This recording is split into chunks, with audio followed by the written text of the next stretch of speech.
So currently, the United States and most of the world are engaged in a racial reckoning project.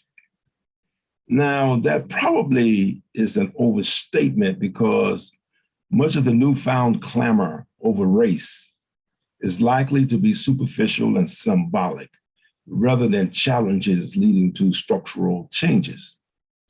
Nevertheless, we are in a period where racial inequalities are front and center in the larger society and in academia because of mass protests.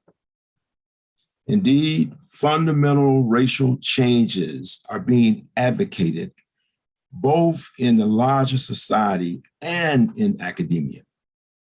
In academia, changes are being sought to diversify the faculty, the students, the staff, and curricula. A fundamental issue that has arisen concerns the intellectual canons in academia, and especially those canons in the social sciences and the humanities. In these intellectual fields, white thinkers, both historically and contemporaneously, have been portrayed as the only canonical thinkers. For the academic gatekeepers, it is these white scholars whose works students and advanced scholars must read, debate, absorb, and be tested on.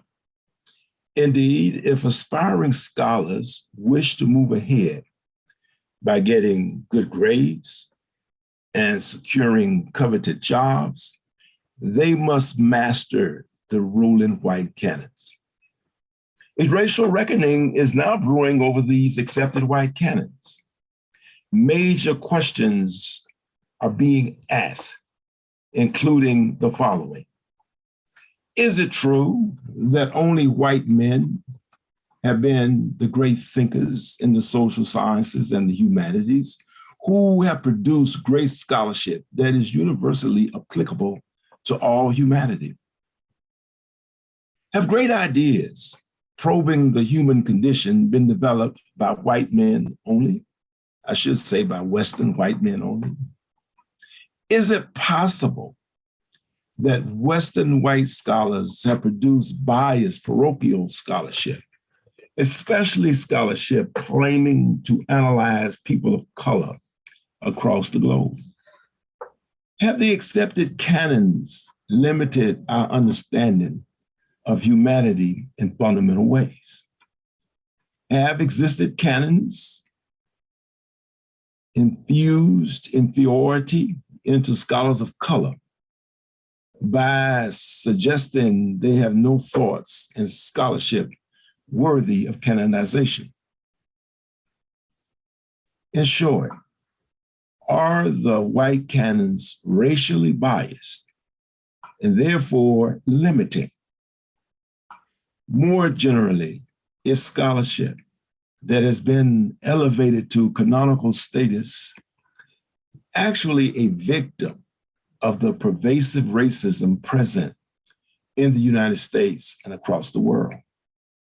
For answers to these perplexing questions, let's examine the canonical scholarship in sociology. The accepted origin stories of sociology have been lily white. The classical canonical thinkers and designated founders of sociology are three Europeans: Karl Marx, Emil Durkheim, and Max Weber. The writings of these three scholars, who are affectionately known as the Trinity, are foundational texts widely recognized as the scholarship that gave rise to the sociological perspective and the discipline of sociology itself. No successful sociologist can afford to be ignorant of the scholarship of the Trinity produced by two Germans and a Frenchman. American sociology is also characterized as a product of the ideas of elite white men, especially those at the University of Chicago at the beginning of the 20th century, who are said to have produced the scholarship and the scholars who founded American sociology. Major postulates of both classical and contemporary canons of sociology are as follows. First, white people are theorized as superior, and therefore people of color are inferior. Second, white Western societies are theorized as superior. Thus, their genius, it is argued, gave rise to modernity. Third, for people of color around the world to develop advanced civilizations, it is argued that they must pursue the same path to civilization pioneered by superior whites. Fourth, slavery, colonialism, settler colonialism, patriarchy, and violence are ignored as key determinants of modernity. In fact, slavery, colonialism, patriarchy, and violence are theorized as necessary experiences through which people of color must travel to become civilized. Fifth, the agency of people of color and their lived experiences are ignored in the development of modernity. Given these postulates, the classical and contemporary sociological canons have ignored a major determinant of modernity: white supremacy. To be sure, white supremacy has been whitewashed out of the canons purporting to explain the rise of the modern world. Thus, by erasing white supremacy, the existing sociological canons have actually reproduced and sustained white supremacy in the United States and globally. Now, I want to turn to the Du Boisian story, which is a story of erasure. The lily white sociological canons have produced a gigantic epistemological and intellectual problem.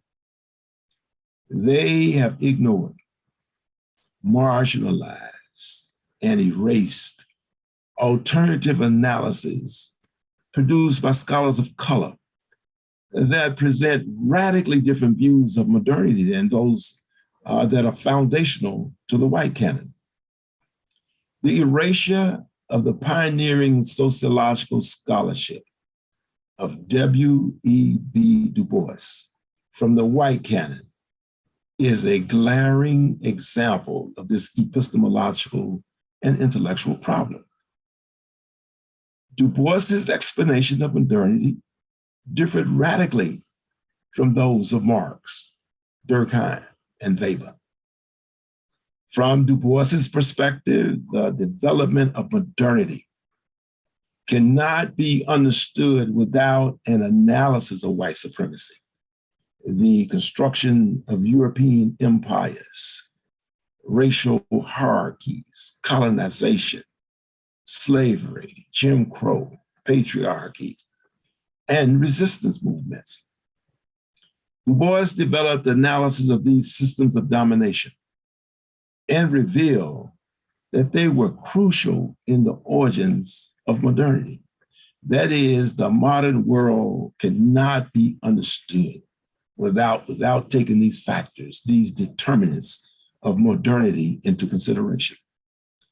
And moreover, Du Bois focused on the lived experiences of the oppressed, and he directly linked those experiences to the influence of white supremacy, building of European empires, racial hierarchies, colonization, slavery, Jim Crow, patriarchy, and resistance movements. From this bottoms-up perspective, Du Bois presented an original narrative of modernity that sheds light on the formation of our current world. But of course, Du Bois's insights, theories, and methodologies have been erased. And yet, Du Bois' erasure from sociology was stunning. For over 100 years, Du Bois was barely mentioned in sociological discourse and excluded from the white canon. It is only with the publication of my 2015 book, The Scholar Denied, and other recent publications that Du Bois's scholarship has been discovered for sociology, and especially for new generations of sociologists. In short, Du Bois was erased from sociology for over a century until his resurrection in the 21st century. Given Du Bois's pioneering theories, methodological innovations, and the bridging of scholarship to social change, I argue that the time is overdue to canonize his path-breaking scholarship. Such canonization would accomplish several crucial goals. It would guarantee that professional sociologists, as well as other social scientists, would enrich their sociological imaginations by incorporating Du Boisian sociology. The sociological curricula would receive a boost of intellectual and informative revitalization by including Du Bois's scholarship. The sociological imagination of undergraduates and graduate students will be greatly expanded by encountering Du Boisian sociology.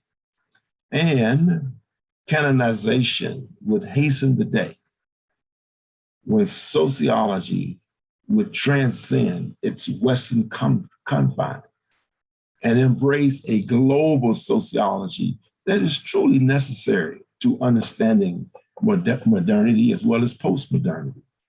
So then let me close by pointing out that this story of Du Bois's erasure from the sociological canon is not unique to Du Bois or the discipline of sociology. What is needed now is a canonical reckoning in all academic fields. In so doing, we can discover how limiting our knowledge has been and how it continues to be limited. On this basis, we can begin the arduous task of reconstructing canonical thinking capable of embracing and analyzing the diversity of humanity. Thank you.